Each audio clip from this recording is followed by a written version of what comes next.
President of the European Parliament, of the European Commission, future commissioners. Today is an important day. The European Parliament has to vote on the new Commission. I would call it our European government. And the Parliament has a strong mandate. 180 million people, Europeans, participated in June's elections. We, all 720 members, represent the political reality and, more important, the political will of the people of Europe. And today we have to vote for our Commission. I'm, since my first day in this chamber, a proud member of the European Parliament, and I thank the mothers and fathers of the Lisbon Treaty for giving us as Parliament such a strong role. In none of our member states, the Parliament is doing a similar hearing process as we do. Elected governments propose the candidates. Parliament, European Parliament, finally votes for the next Commission. This means full democratic legitimacy for the new team. Let's be proud about this. The new Commission also builds on the successes of the previous one, which delivered great results, as Ursula von der Leyen already said it. Remember Brexit, COVID, war in Ukraine, finalization of the Migration Pact, the Green Deal.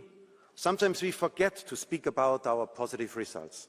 That's why I also want to thank, on behalf of the European People's Party, all outgoing commissioners and our Commission President for their work. Thank you so much. You made Europe stronger in the last 5 years. Now we look forward. Dear Ursula, you proposed a very balanced Commission, geographically, politically, and also focused on the main priorities. Especially, let me underline that our 14 EPP commissioners in the new team are also showing the best part of Europe. They are coming from all parts of Europe, different generations, teachers, mayors, governors, as Ursula von der Leyen already mentioned this. So that's really representing Europe at its best. The Commission enters office at a time of war in Europe. Global competition is intensifying. Rivals like China are challenging our industries and our economic model, the social market economy. We need actions now from this new team from day one. Václav Havel said, and I want to quote him, "It is not enough to stare up steps. We must step up the stairs." And let's do what Havel told us. Let's do the first step now, with the priorities on competitiveness. Last week, the EPP Group invited the car industry. 7 CEOs from big European car manufacturers were there, and the message, dear colleagues, is dramatic. Thousands of jobs in Europe are in the near future under risk. 13 million in total, 7% of the GDP. A lot is at stake. That is one reality of today's Europe. The second reality of Europe is the floods in Valencia, the floods in Hungary, in Austria, the fire in Portugal. That's why we have to implement the Green Deal. We have to do our ambitious approach as it was agreed in last period.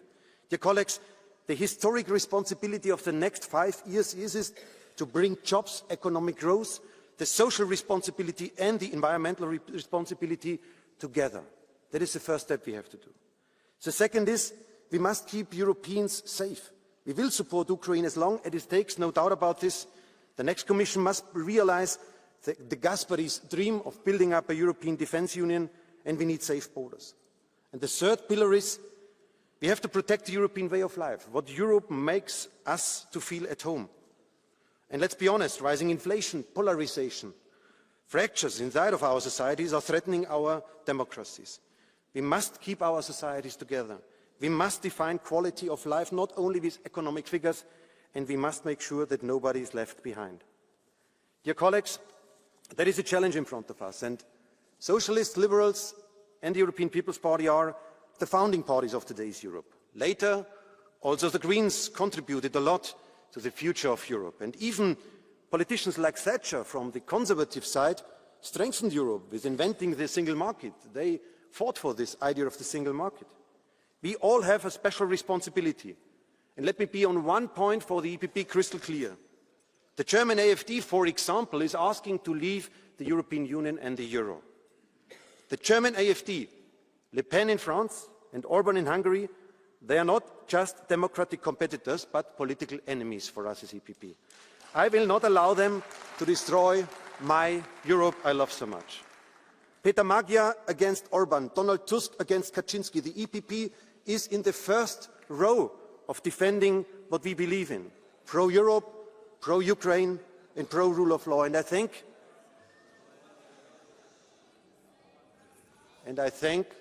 the Socialists and the Liberals that we agreed to put into the platform agreement, especially this formulation of the red line towards the extremists, as I said it in this moment of time. And I want to thank my colleagues,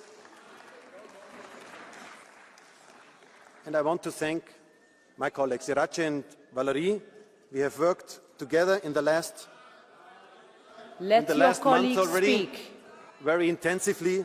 I want to thank the Greens, Terry and Bas, for the constructive approach, but also Nicola, because with this ECR support we achieved a two-thirds majority.